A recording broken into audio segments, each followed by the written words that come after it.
Ghoul, I should not have done what I have. On the most frigid night in January, only a month ago to be exact, my dastardly cousin and I carried out her horrendous deed in the name of a false, dead prophet.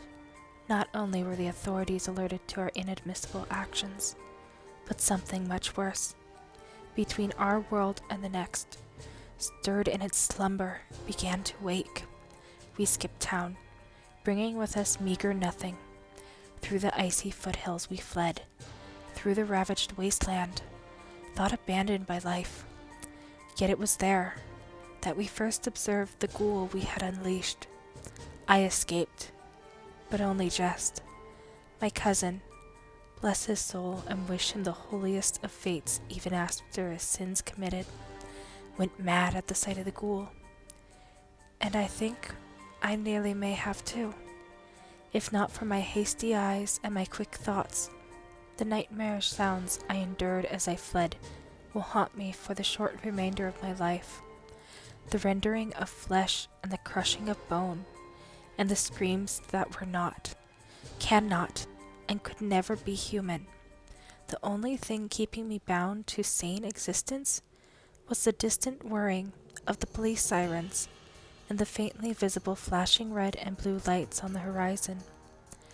Next was a ruin of some town, where the roofs were dyed fading red, shutters hanging broken at the hinges from windows lacking glass panes, brick streets crumbling from the relentless elements, and terrible sights to be held in the surrounding forest. I dared not linger longer, for the sirens grew in volume, and an unsettling feeling within my gut worsened with every passing second. I ducked into the woods without question or thought, understanding that I was at least out of range of the authorities for now. As for the ghoul, though, I knew that I could never be safe regardless of how far I ran, no matter how well disguised or hidden I could ever be, and whether or not I righted my unforgivable sins. The woods were a mistake, for immediately an appalling silence fell upon me. Not even my feet against the frosty ground created sound, my labored and heavy breaths, suffering by cause of the airborne chill, were eerily mute as well, and even the sirens fell dead behind me. Adding to my anxiety was the undeniable sense of being watched and followed by the dreadful thing. I moved forward, worriedly, my chest rumbling with troubled breaths and uneasy coughs. Sound returned instantly, accompanied by a blinding bluish light, horrific and clashing to my eyes. The forest was dyed a sickening turquoise, and the trees around me shook inexplicably.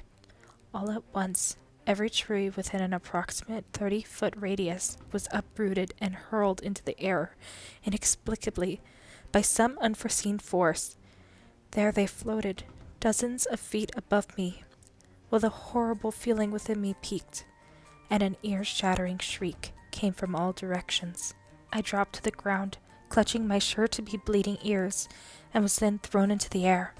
As I ascended, every tree that had previously been raised crashed to the ground with tremendous force, throwing up a massive cloud of soil and frost.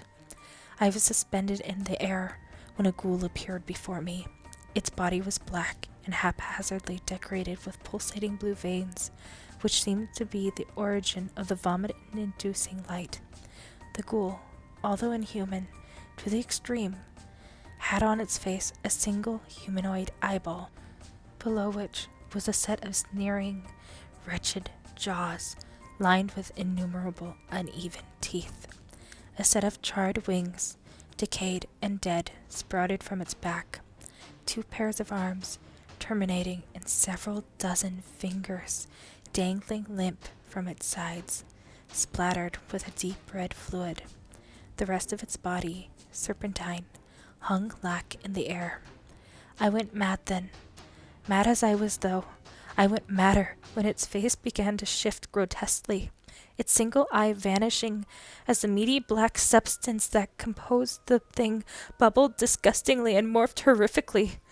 The jaws were swallowed by the blackness, and then the center of its face quivered and shrank to a single point, and then a mass of soaked hair spilled out from the point, followed by pale flesh and 2 eyes, a nose, ears, and a mouth. It was my cousin's face.